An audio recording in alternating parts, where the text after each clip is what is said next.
जिंदगी जीने के लिए एक योजना की जरूरत होती है। उसी तरह आपके पैसों के लिए भी आपको स्ट्रैटेजी की जरूरत होती है, और खासकर इसीलिए क्योंकि ये आपकी मेहनत की कमाई है, ये आपकी मेहनत की गाढ़ी कमाई है, और इसीलिए ये पैसे आपको कमा कर दे तो बहुत जरूरी है कि आप इनको सोच समझ कर निवेश करें। और आप ये कैसे करेंगे, हम आपको बताते हैं इस खास पेशकश में। मैं हूं आपके साथ कविता थपलियाल, और आप देख रहे हैं निवेश की एबीसीडी, जहां पर निवेश को आसान भाषा में हम आपको समझाते हैं। और आज ये समझाइश देने के लिए मेरे साथ है साफिन आनंद, जिन्हें परिचय की जरूरत नहीं है।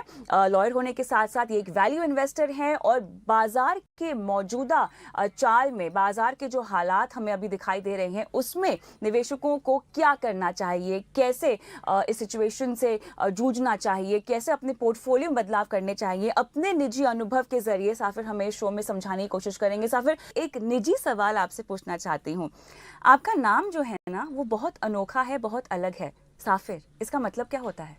तो नमस्कार जी। मेरा नाम का मतलब है एम्बेसडर टू गॉड, और मेरा आनंद का मतलब तो सबको मालूम है। तो मैं एक उस तरीके से एक यूनिक सॉर्ट ऑफ नाम है, और मेरे लिए बड़ी एडवांटेज है उसकी, क्योंकि उसकी वजह से मुझे चाहे जीमेल अकाउंट करना हो या कोई भी एप्लीकेशन में लगाता हूँ तो मुझे फर्स्ट गो पे वो मिल जाता है। तो मुझे स्ट्रगल नहीं करना पड़ता ये इंटरनेट की वर्ल्ड में कोई भी चीज को रजिस्टर करने में। बिल्कुल सही कहा आपने। और जैसा कि आपका नाम है, कई बार हम ऐसे कहते हैं या ऐसे लोगों को कहते हुए सुना है कि आपका जो नाम है ना, आपकी खुद की पर्सनालिटी पर काफ़ी हद तक इम्पैक्ट करता है। उसकी छवि कहीं ना कहीं आपकी शख्सियत में रह जाती है। तो उम्मीद करते हैं कि अगर ऐसी बात है आपके साथ, तो वो छवि आपकी शख्सियत में और गहराती जाए। लेकिन सवालों का सिलसिला मैं शुरू करना चाहती हूँ आपके साथ। और एक आम निवेशक और रिटेल निवेशक को, क्योंकि एक तरह से आप रिप्रेजेंट करते हैं, क्योंकि आप एक दिग्गज इन्वेस्टर के लिहाज से हर जगह हर चैनल पर हमारे साथ जुड़ते रहते हैं, और जिस भी तरह से मैं देखती हूँ कि आप सलाह देते हैं लोगों को, आपकी बोली हुई निवेश की जो बोली है ना, वो समझ में आती है। तो देखिए, चिंताएं बहुत ज़्यादा हैं।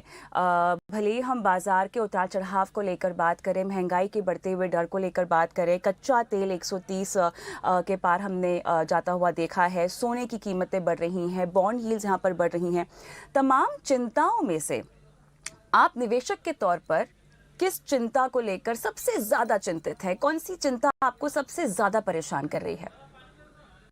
तो जो चीज अभी आज तक हुई नहीं है वो सबसे ज्यादा मुश्किल होती है समझने के लिए।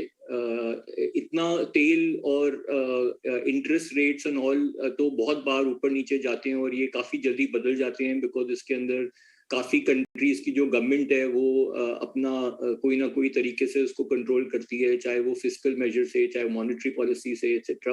लेकिन जो चीज मुझे बिल्कुल नहीं पता वो है जो रिटेल का जो जो रिएक्शन रहेगा, या जो उनका सोचने का विचार रहेगा, क्योंकि उन्होंने ज्यादा पैसा तब डाला है मार्केट में जब मार्केट ऊपर गई है। 2020-2021 में रिटेल पार्टिसिपेशन बहुत ज्यादा तरीके से बढ़ा है।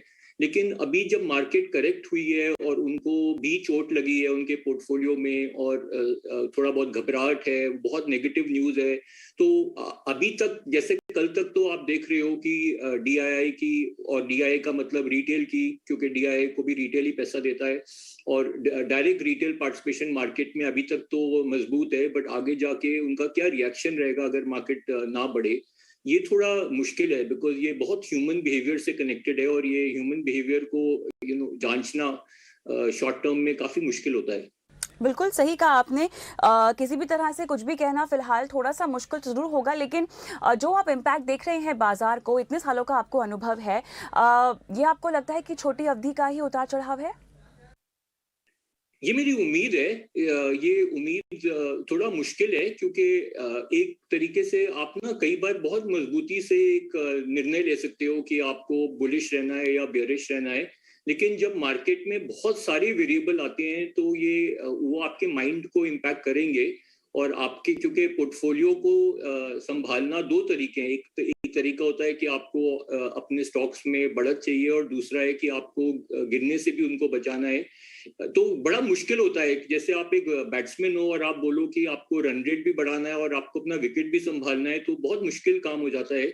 और इस रीजन से आपको या तो अगर आप शॉर्ट टर्म में अपने आप को प्रोटेक्ट करना चाहते हो तो आपको स्टॉक स्पेसिफिक ज्यादा सोचना पड़ेगा, लेकिन अगर आपका होराइजन या आपका आउटलुक जो है वो थोड़ा लॉन्ग रन है तो फिर आप काफी अच्छे स्टॉक्स जो गिर रहे हैं उनकी तरफ अपनी नजर डाल सकते हैं, क्योंकि ये तो एक हिस्टोरिकली एक मानी हुई बात है कि या तो आपको गुड न्यूज मिलेगी या गुड प्राइसेस मिलेंगे, पर दोनों एक साथ नहीं मिलेंगे। तो मैं ये कह सकती हूँ क्या कि आप रात को चैन की नींद सोते हैं? हाँ, चैन की नींद अगर आप नहीं सोएंगे ना तो अगले दिन आपको मार्केट से बहुत ज्यादा घबराहट होगी, और घबराहट इन्वेस्टर के लिए एक अच्छी चीज नहीं है। घबराहट का मतलब नेसेसरीली पैनिक नहीं होता, घबराहट का मतलब ऑल्सो होता है बेचैनी। आपको अगर अपने स्टॉक को देख के बार बार आप इधर से उनकी लाइन बदल रहे हो या उनकी ओनरशिप बदल रहे हो या उनका क्वांटिटी बदल रहे हो तो वो भी एक बेचैनी आपके लिए अच्छी नहीं है। स्थिर माइंड चाहिए होता है आपको इन्वेस्टिंग में, और उस पॉइंट से या तो आप रात को चैन की नींद सो या अपने माइंड को डाइवर्ट करो, टीवी देखो, पिक्चर देखो, म्यूजिक सुनो, अपने फ्रेंड्स को मिलो, और उससे आप ठीक रहोगे। किताबें पढ़ो, सबसे अच्छी बात है। चलिए, आप कौन-कौन सी किताबें फ़िलहाल पढ़ रहे हैं? आगे चलकर मुझे जानना होगा आपसे। लेकिन देखिए, हर एक इस तरह का जब भी कोई माहौल हो, जब भी इस तरह की गंभीर परिस्थिति हो ना, तो एक छोटी-सी आस या एक आशा की किरण भी काफ़ी होती है। वो कहते हैं ना, डूबते को तो तिनके का सहारा भी काफ़ी होता है। घरेलू फ्रंट पे अगर मैं कोई ऐसे ट्रिगर्स के बारे में जानना चाहूँ, जो आपको लगता है कि हमारे लिए आस या आशा की किरण हो सकते हैं, तो वो कौन से हो सकते हैं? सबसे अच्छी बात यह है कि इंडिया का जो रिकॉर्ड है, भारत का जो रिकॉर्ड है, वो इतना पीस लविंग नेशन रहा है अपनी पूरी हिस्ट्री में कि बाकी वर्ल्ड में जितना ज्यादा अभी उछाल आया है उसको उसके कंपैरिजन में इंडिया की रिलेटिव पोजीशन काफी स्ट्रांग है एज अ नेशन। तो उस वो एक पहली बात अच्छी बात है। दूसरी बात यह है कि हमारी गवर्नमेंट काफी प्रो बिजनेस बन गई है। जैसे आपने बजट में भी देखा कि उन्होंने कैटेगोरिकली ये बात करी थी कि हम ग्रोथ को कॉम्प्रोमाइज नहीं करना चाहते, ग्रोथ के साथ कोई समझौता नहीं करना चाहते, और ये एक अच्छी बात है। और तीसरी बात है कि हमारी कंट्री के अंदर जो अर्निंग साइकिल है वो पिछले 5 साल से काफी सारी इंडस्ट्रीज के अंदर काफी लो रहा है, नीचे रहा है, और अभी उसकी कैपेक्स की रिवाइवल होने का अच्छा चांस है। बहुत सारी ऐसी इंडस्ट्रीज हैं जिसके अंदर अभी कैपेक्स रिवाइवल का बेनिफिट नहीं आया है। और हमारा जो रिजर्व बैंक है वो मेरे ख्याल से दुनिया के सारे रिजर्व बैंक से बेटर सोच कर रहा है, क्योंकि उसने ना हमने क्वांटिटेटिव ईजिंग करी है, ना हमने किसी तरीके से आर्टिफिशियल बूस्ट करा है, और फिर भी हमारी इकोनॉमी काफी मजबूत है। तो ये सब अच्छे साइन हैं। और फिर एक और बात है कि इंडिया की जो कंपनीज हैं वो खुद ही इतनी सॉलिड हो गई हैं, क्योंकि उन्होंने इंडिया थोड़ी ये मुश्किल मार्केट है, उसमें रूरल इम्पैक्ट है, उसमें सिटी का अर्बन इम्पैक्ट है, उसके अंदर बहुत सारी गवर्नमेंट पॉलिसीज, रेगुलेटरी पॉलिसीज, कभी ओनरशिप पैटर्न्स को लेके एटसेट्रा आते रहती हैं। तो उस पॉइंट से हमारी कंपनीज ने ये सारा जिसको कहते हैं जुगाड़ इनोवेशन भी इतना इंडिया में होता है, हमारी कंपनियों ने इतना जुगाड़ करा हुआ है अपनी वर्किंग में कि उनकी एबिलिटी या उनकी जो ताकत है या उनकी जो रेजिलियंस है, मेरे को हिंदी का रेजिलियंस वर्ड नहीं पता, बट रेजिलियंस जो है वो बहुत मजबूत है। साबिर, मुझे एक बात बताइए। देखिए, महामारी का दौर शुरू हुआ, खत्म हुआ, दुनिया भर में हम देख रहे हैं कि अब ये जो बादल थे वो छट गए पूरी तरह से। कई तरह से हम देख रहे हैं तमाम सेक्टर्स में ग्रोथ कही जा रही है कि प्री कोविड लेवल्स पर भी जाती हुई हम देख रहे हैं। अब उस दौर पर हम पहुंच ही रहे थे, उस जगह पर उस पायदान पर हम आ ही रहे थे कि इतने में हमें जियोपॉलिटिकल टेंशन्स आती हुई दिखाई देगी, जो तमाम across the market, across asset classes हमने इसका असर पड़ता हुआ देखा है। अब जो बुनियादी तौर पर शेप बनता हुआ दिखाई दे रहा है भारत के लिए, वो किस ओर जाता हुआ दिखाई दे रहा है, अर्थव्यवस्था के लिहाज से और बाजार के लिहाज से?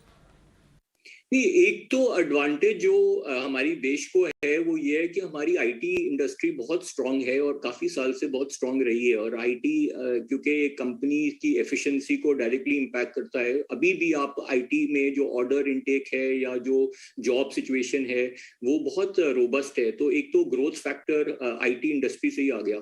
दूसरा पॉइंट है कि अभी मैं सुबह ये विचार कर रहा था कि ये जो वीट प्राइसेस बढ़े हैं और इंडिया के पास इतना सरप्लस वीट था, अब एक तरीके से तो उनके लिए बोनांजा हो गया, क्योंकि वो व्हीट अब वो एक्सपोर्ट कर रहे हैं और उनकी उसमें से कलेक्शन बहुत अच्छी होगी।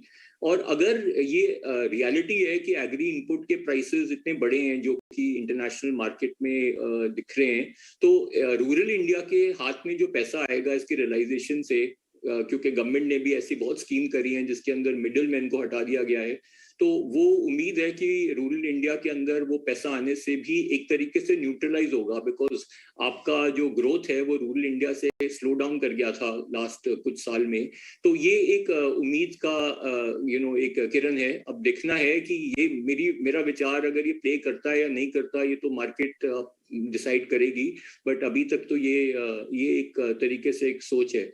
और जैसे मैंने कहा कि हमारी कुछ इंडस्ट्रीज जो हैं, जैसे लकीली इंडिया का ऑटो इंडस्ट्री का इम्पैक्ट इतना अभी जो है वो सप्लाई चेन से प्रॉब्लम्स आ रही हैं, इन्फ्लेशन से प्रॉब्लम आ रही है, लेकिन ये भी रियलिटी है कि कहीं ना कहीं तो ये ट्रांजिशन ऑफ द इंडस्ट्री होगा टुवर्ड्स ईवी। और उसका तो जब आप रिप्लेसमेंट देखोगे कि सारी गाड़ियां एक तरीके से दूसरे कैटेगरी में रिप्लेस होंगी, तो कहीं ना कहीं जाके तो ये बात संभलेगी। और एक और चीज है कि गवर्नमेंट की स्पेंडिंग बहुत इंपॉर्टेंट है। अगर गवर्नमेंट, अब प्रॉब्लम क्या है कि अगर गवर्नमेंट का डाइवेस्टमेंट नहीं होता और उनके पास पैसे नहीं आते तो इम्पैक्ट है, लेकिन टैक्सेशन साइड बहुत रोबस्ट है और हमारी कंट्री ने बहुत ज्यादा प्रोग्रेस करी है उस टैक्सेशन को जीएसटी और अदर फॉर्म से और डिजिटल फॉर्म से उसको कैप्चर करने की। तो उम्मीद है कि इन सब चीजों से India compare to rest of the world ज्यादा मजबूत रहेगा। आपने अपने पोर्टफोलियो में अब किस तरह के बदलाव किए हैं हाल ही में? तो पोर्टफोलियो में दो तरीके के बदलाव हैं। एक तो है कि अगर आपके पास कुछ ऐसी लार्ज कैप्स हैं जहां पे आपको लगता है कि अभी फॉरेन इंस्टीट्यूशनल इन्वेस्टर्स का जो मूड खराब है और वो जो बेचे जा रहे हैं, वहां पर अगर आपको अपॉर्चुनिटी मिलती है तो आप वहां पे थोड़ा बहुत ऐड कर सकते हैं। जैसे मुझे नहीं लगता कि प्राइवेट सेक्टर बैंक्स के अंदर या कुछ पब्लिक सेक्टर बैंक्स के अंदर भी जो गिराव आया है वो लॉन्ग टर्म में सस्टेन करेगा। मुझे लगता है वहां से बाउंस आना चाहिए। तो कुछ तो मैंने बैंकिंग स्टॉक्स ऐड करे हैं, बिकॉज अगर आप बोलोगे कि कंट्री के अंदर फाइनेंशियल ग्रोथ नहीं होगी, तो मुझे नहीं लगता कि विदाउट फाइनेंशियल ग्रोथ कुछ भी ग्रोथ आ सकती है, बिकॉज वो बहुत ही इंटेग्रल पार्ट है सिस्टम का। और वहां पर काफी फायदे हुए हैं बैंक को, जैसे कि एनपीए इश्यूज का रिजॉल्व होना, अब क्रेडिट साइकिल शायद पिकअप करेगा, तो वो इंटरेस्ट रेट्स के ऊपर काफी स्कोप है। और काफी नेगेटिव न्यूज हो चुकी है उस सेक्टर के अंदर। तो एक तो वो है, और दूसरा जो मिड कैप में काफी जो कंपनियों जो लीडरशिप स्टेट में है, उन कंपनियों के प्राइसेस करेक्ट हो गए हैं 25%, कई जगह 25-30% करेक्ट हो गए हैं रॉ मटेरियल की वजह से। अब अगर आपका ये विचार है कि रॉ मटेरियल पूरी जिंदगी नहीं बदलेगा, तब तो ये गलत परचेज हो जाएगी। बट मेरी ये अपनी राय नहीं है कि ये रॉ मटेरियल के जो प्राइसेस हैं ये कंटिन्यूसली इतने हाई रहेंगे। तो एक क्वार्टर अगर बुरा निकल भी गया, आपने उस कंपनी की मार्केट कैप को 25-30% और पहले इम्पैक्ट कर दिया है और आगे की आप सोच नहीं रहे हो, तो कुछ ऐसी कंपनियों में भी मैं अपने पैसे और डाल रहा हूँ। तो मुझे ये बताइए कि अब इस तरह के माहौल में क्या आप किसी को अपने पोर्टफोलियो के साथ छेड़छाड़ करने की सलाह देंगे? खैर, आपने पूरे समीकरण का जायजा लेते हुए और तमाम परिस्थितियों पर पढ़ाई करते हुए ये फैसला लिया है। हर निवेशक शायद इतना जागरूक ना रहे, तो एक आम रिटेल निवेशक जो शायद इतनी बारीकी से बाजार को नहीं जानता हो, नहीं पढ़ता हो, नहीं परखता हो, उससे आप क्या कहेंगे? नहीं, मैंने अपने पोर्टफोलियो में तो चेंजेस करे हैं, तो मैं वही चीज की राय दूंगा जो मैं खुद करूंगा। नहीं तो मेरी सोच अलग होगी और मेरा जो उसके ऊपर काम होगा वो अलग होगा। तो जो मुझे लगता है कि अभी आपको स्मॉल कैप में ना दो टाइप की कंपनियां हैं।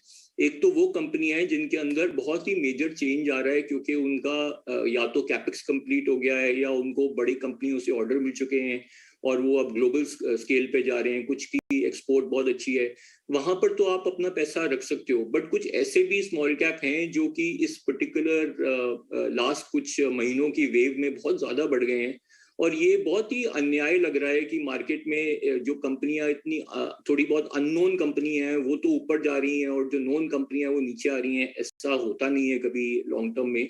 तो आपको कहीं ना कहीं से अपने प्रॉफिट्स निकाल के ज्यादा मजबूत कंपनियों के अंदर जाना चाहिए, ताकि अगर आप गलत भी हो जाएं, क्योंकि मैं ये नहीं बोल सकता कि मेरी व्यू सही होगी, तो आप गलत भी हो जाएंगे तो आपको थोड़ी बहुत प्रोटेक्शन मिल जाएगी। बड़ी कंपनियों का बहुत फायदा होता है, एक तो वो जब इक्विटी ऑफलोड करती हैं तो उनमें इंटरेस्ट होता है, दूसरा प्रमोटर्स खुद बाय बैक कर लेते हैं, और तीसरा कि उनके अंदर कोलैबोरेशंस नई नई लेवल के आ जाते हैं। वो मार्केट लीडर्स होते हैं तो उनको प्राइसिंग में भी आसानी होती है, कई बार उनको लेंडिंग में भी अगर पैसा उठाना हो मार्केट से भी तो आसानी होती है, उनको क्रेडिट पीरियड भी कई बार अच्छा मिल जाता है, खुद ही लीडर्स हैं। तो बहुत फायदे हैं ऐसी कंपनियों के। तो इस समय जैसे वो कहते हैं ना, नोन नोन, उस आपको थोड़ा नोन नोन या की तरफ ज्यादा जाना चाहिए और अननोन की तरफ से थोड़ा हटना चाहिए। बिल्कुल। थोड़ा सा महंगाई की ओर हम चर्चा कर लेते हैं, क्योंकि ये अब हमारे लिए बहुत बड़ी परेशानी सामने खड़ी होती हुई दिखाई दे रही है। कच्चा तेल की कीमतों की आप बात कर लें, अब इसका इम्पैक्ट तो आपको चौतरफा दिखाई देगा। इन्वेस्टमेंट्स की बात करें, घर के बजट को लेकर हम बात करें, अपने निवेश में अब महंगाई को किस तरह से आपको आंकना चाहिए और ओवरऑल इसका इम्पैक्ट कितना पड़ता हुआ आप देख रहे हैं? नहीं, अभी महंगाई का इम्पैक्ट आपको बिल्कुल लगेगा, क्योंकि ये तो फैक्ट की बात है कि ये सब चीजें बढ़ गई हैं, और इसका अभी भी पेट्रोल प्राइसेस, डीजल प्राइसेस में भी चेंज आएगा, गैस प्राइसेस में भी चेंज आएगा, इलेक्ट्रिसिटी कंजम्पशन के प्राइसेस में भी चेंज आ सकता है। अब क्वेश्चन ये है कि अगर आपके बिजनेस के अंदर ग्रोथ आ गई तो आपकी उम्मीद है कि अगर आप काम करते हैं तो आपकी सैलरीज बढ़ेंगी, आप कॉर्पोरेट में तो आपके प्रॉफिट बढ़ेंगे। अब वहां पर ग्रोथ का जो फंक्शन है वो ये भी है कि ये दुनिया में ये जो प्रॉब्लम है ये कितनी लंबी चलती है।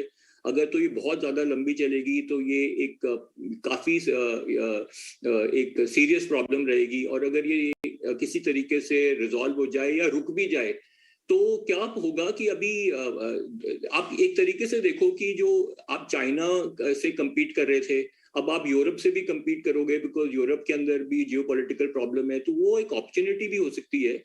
और इसका क्वेश्चन है कि वो इंडस्ट्री या कौन सा व्यापार इसका फायदा उठाता है, ये आपको देखना पड़ेगा। जैसे इंडियन इंडस्ट्री ने कुछ महीने पहले बांग्लादेश के कंपैरिजन में टेक्सटाइल में बहुत ज्यादा एडवांटेज लिया था, क्योंकि हमारे पास फुली इंटीग्रेटेड कंपनियां थी। अब ये बहुत स्पेसिफिक बात होती है कि आपको देखना पड़ेगा कि इसका आपको बेनिफिट मिलेगा या इससे आपको आप इतने अगर मजबूत नहीं हो बिजनेस में और आपके पास प्राइसिंग पावर नहीं हो और रॉ मटेरियल आपको बिल्कुल ही उधेड़ देगा, तो ये आपके लिए एक प्रॉब्लम है। लेकिन अगर वो प्रॉब्लम सिर्फ एक महीने की है या कुछ दिनों की है और प्राइस 20-25% गिर गए हैं, तो एक अपॉर्चुनिटी भी हो सकती है।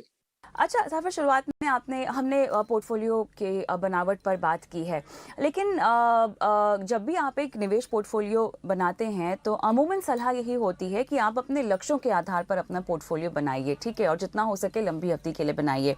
आज की तारीख में उन निवेशक जिनके लक्ष्य पूरे हो रहे हैं या पूरे होने की कगार पर है और इस तरह की वॉलेटिलिटी वो देख रहे हैं अपने पोर्टफोलियो को लेकर, तो उन्हें क्या कदम उठा लेने चाहिए? तीन चीजें होती हैं। अगर पहली चीज है कि अगर आपको मार्केट समझ में नहीं आ रही तो आप कुछ मत करो, क्योंकि अगर आप कुछ भी नहीं करोगे और मार्केट अगर ठीक हो जाएगी कुछ महीने बाद, तो वो भी आपको आपको प्रॉफिट ही देके जाएगी। दूसरा चीज है कि अगर आपके पोर्टफोलियो के अंदर कुछ ऐसे स्टॉक्स हैं जो कि ज्यादा बढ़ गए हैं और आपको अभी उनमें प्रॉब्लम दिख रही है या उनके अंदर कोई कारण है कि जिसकी वजह से आपको रात को नींद नहीं आ रही है, उनके बारे में ज्यादा सोचना पड़ रहा है, तो आपको एक बार सोचना चाहिए कि इसमें से आप ज्यादा मजबूत कंपनियों की तरफ जाओ।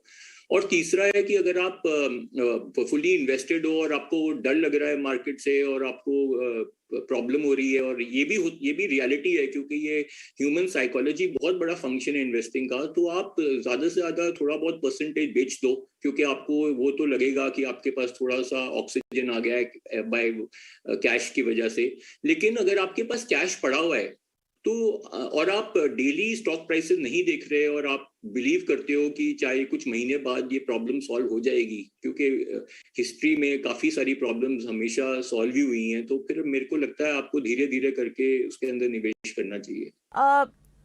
बॉन्ड यील्ड्स के चलते अब बॉन्ड यील्ड्स ही क्यों, मैं तो हम दुनिया भर में हम देख रहे हैं कि बढ़ती ब्याज दरों की ओर हम बढ़ चुके हैं। भारत में भी बस कुछ ही महीनों की बात है कि हम बढ़ी हुई ब्याज दरें आती हुई देखेंगे। मुझे ये बताएं, अब इस सिनेरियो में अपने डेट पोर्टफोलियो में मुझे क्योंकि इस तरह की उतार चढ़ाव बाजार में दिखाई दे रही है, काफ़ी सारे निवेशकों को यही एक सवाल होता है कि हमारा पैसा सुरक्षित कैसा रहे, अगर हमें मुनाफा ना हो तो कम से कम जितना हमने डाला था उतना हम निकाल लें। तो अब क्या एफडी की ओर हमें रुख करना चाहिए? ये ना मैं गलत जना हूँ इसके ऊपर कमेंट करने के लिए, क्योंकि मैं वही चीज आपको बताना चाहता हूँ जो मैं करता हूँ। मैं खुद फिक्स डिपॉजिट नहीं करता, बट बहुत लोगों के लिए फिक्स डिपॉजिट बहुत ही इंपॉर्टेंट होते हैं, क्योंकि उनके लिए एक सिक्योर सोर्स ऑफ इनकम होती है। मैं हमेशा लोगों को ये राय देता हूँ, जैसे मैं काम करता हूँ और मेरे काम से मेरी कमाई होती है और मेरी कमाई मार्केट में इन्वेस्ट होती है, तो अगर आपके पास एक सोर्स ऑफ इनकम है और वो इनकम आपको आज या तो आपके खर्चे को पूरा संभाल रही है, या आपको वो एक्स्ट्रा थोड़ा पैसा बचने की वजह से आप उसको इन्वेस्ट कर पा रहे हो, तो ये वो अलग बात है। दूसरी चीज है कि फिक्स डिपॉजिट का फंक्शन आपकी एज से भी लेकर है। अगर आप ज्यादा आपकी उम्र ज्यादा है और तो आप सेफ्टी की तरफ जाओगे।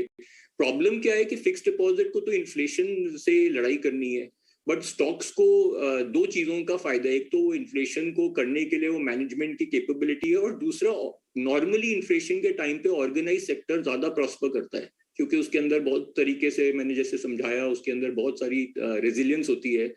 तो मैं तो पर्सनली अभी भी इक्विटी की तरफ ही इंक्लाइंड हूँ। और मुझे ये भी लगता है कि जो प्रॉपर्टी प्राइसेस में थोड़ा बहुत इम्प्रूवमेंट आया है, ये भी थोड़ा स्ट्रेंथन करेगा एक इन्वेस्टर को, बिकॉज थोड़ा कॉन्फिडेंस लाएगा। गोल्ड के अंदर भी इंडिया बहुत इन्वेस्ट करता है गोल्ड के अंदर, तो एक तरीके से एक तरफ से कुछ चीजें गई हैं जैसे इक्विटी में, और एक तरफ से थोड़ी बहुत आई भी हैं, तो वो अपना अपना विचार से उनको बैलेंस करना पड़ेगा। आप अपने आप को वैल्यू इन्वेस्टर्स की सूची में गिनते हैं। एक वैल्यू इन्वेस्टर के लिए बाजार के उतार चढ़ाव में किसी भी सेक्टर कंपनी का चुनाव करना कितना मुश्किल या कितना आसान हो जाता है? क्या पैरामीटर्स आपके होते हैं और क्या ये पैरामीटर्स बाजार की चाल के मुताबिक बदलते हैं? एक्चुअली जो पैरामीटर्स होते हैं वो आसान होते हैं, क्योंकि क्या होता है कि आप एक तरीके से एक इंडस्ट्री वाइज मैक्रो पिक्चर देखते हो। जैसे कि अभी पूरी दुनिया में ये ग्रीन एनर्जी की तरफ मूवमेंट है, या फॉसिल की तरफ मूवमेंट है, तो या हाइड्रोजन की तरफ मूवमेंट है। तो आप जैसे एज एन एग्जांपल, मैंने चीनी की कंपनियों का शेयर चीनी की वजह से नहीं लिए थे, मैंने इथेनॉल की वजह से लिए थे। और मैं बार बार आपके शो में, जो इंग्लिश वाले शो में आके समझाता था कि ये क्यों मजबूत सौदा है।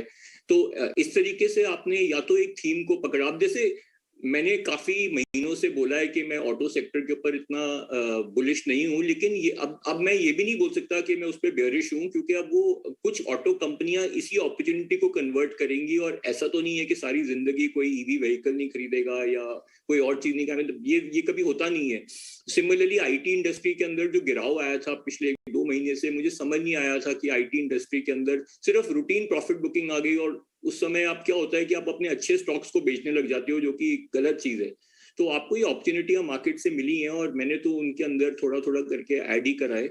और जहां पर मैंने आपको जैसे बताया कि मुझे लगता है कि इंडस्ट्री के अंदर कोई सिंसियर प्रॉब्लम है, अभी जैसे एग्जांपल, आज ही सारे ट्रैवल रिलेटेड स्टॉक्स बढ़े हुए हैं। अब आप एक तरीके से तो बोलते हो कि इकोनॉमी खुल गई है और कोविड खत्म हो गया और अब लोग खर्चा करेंगे और होटल में जाएंगे और टिकट खरीदेंगे और घूमेंगे फिरेंगे, और दूसरी तरफ हम बोलते हैं नहीं जी बहुत बड़ी प्रॉब्लम है और इंडस्ट्री प्रॉस्पर नहीं करेंगी। तो ये तो नहीं होता ना, मतलब आप दोनों तरीके से तो नहीं होता, तो बैलेंस करना पड़ता है कहीं ना कहीं। आखिर में आपकी निवेश को लेकर गलतियों पर मैं बात करना चाहती हूँ। अब तक के निवेश के सफर में क्या-क्या गलतियां की हैं? गलतियां बहुत होती हैं। गलतियां सबसे ज्यादा आप गलती कर सकते हो, एक तो बहुत ज्यादा मार्केट का शोर नहीं सुनना चाहिए, बिकॉज अगर मार्केट का शोर राइट होता एग्जूबरेंस के स्टेज पे या फियर के स्टेज पे, तो फिर मार्केट बाउंस बैक नहीं करती है। तो आपको थोड़ा बहुत अपना इंडिपेंडेंट, जैसे लोग मेडिटेशन करते हैं, आपकी मार्केट में भी मेडिटेशन है, आपको अपना थोड़ा बहुत विचार इंडिपेंडेंट करना पड़ता है। मैं एक ही दिन में 2 जनों से बात करूंगा तो कोई बहुत बुलिश होगा मार्केट पे, कोई बहुत बेयरिश होगा, और आपको ऐसे समझ नहीं आएगा। दूसरा, आप कभी भी ऐसी कंपनियों के अंदर नहीं आपको निवेश करना चाहिए जहां आपको कंपनी समझ ही नहीं आ रही, आप 2 पंक्तियों में उसको कंपनियों को बता नहीं पाते, या उसकी जो ग्रोथ है वो बहुत लॉन्ग टर्म नहीं है, मतलब लॉन्ग टर्म का मतलब सस्टेनेबल नहीं है। अगर आपको लगता है कि अभी इमीडिएट कैटलिस्ट है क्योंकि किसी को ऑयल से बेनिफिट है या गैस से, तो वो 2 दिन में बदल सकता है। निकल को ही आप देख लो कि निकल का प्राइस 2 दिन पहले कितना बड़ा था और उसके अगले दिन 24-25%। आप ये वाला खेल नहीं खेलना चाहिए आपको। और तीसरा, आपको ना सारा पैसा ये नहीं डिसाइड करना चाहिए कि मुझे आज ही निवेश करना है या आज ही निकालना है, बिकॉज मार्केट ऐसे नहीं बिहेव करती। तो आपको थोड़ा थोड़ा करके एक्सट्रीम में कुछ नहीं करना है, तो उस तरीके से आप कर सकते हो। और चौथा, ये स्टॉक कभी मत खरीदना क्योंकि किसी और ने खरीदा है, क्योंकि वो किसी और ने कब खरीदा और वो कब बेचेगा और उसके पोर्टफोलियो का क्या पार्ट है और उसका बाकी पोर्टफोलियो कैसा परफॉर्म करेगा, ये आपके कंट्रोल में नहीं है। तो आपको थोड़ा बहुत अपनी रिस्क असेसमेंट, अपना फ्यूचर प्लान, अपना टेम्परामेंट, अपना कैश फ्लो सब देख के इन्वेस्ट करना चाहिए। बिल्कुल साफिर, और हमारा इस शो के जरिए मकसद यही है कि इस तरह की गलतियां लोग ना करें। वैसे तो आपने समझाइश दी है, लेकिन इन्हें हम पिन पॉइंट करके निवेशकों को यही समझाना चाहते हैं कि इन तरह की गलतियों से आपको बचना चाहिए और निवेश की बारीकियों में जाना चाहिए। आप खुद किस तरह के इन्वेस्टर हैं, किस तरह की एसेट क्लास को आप समझना चाहते हैं या समझते हैं, योजनात्मक तरीके से आप बाजार की किसी भी चाल का सामना कर सकते हैं। बहुत बहुत धन्यवाद साफिर समय निकालने के लिए, और निवेश की ABCD में आज मुझे भी इजाजत दें। नमस्कार।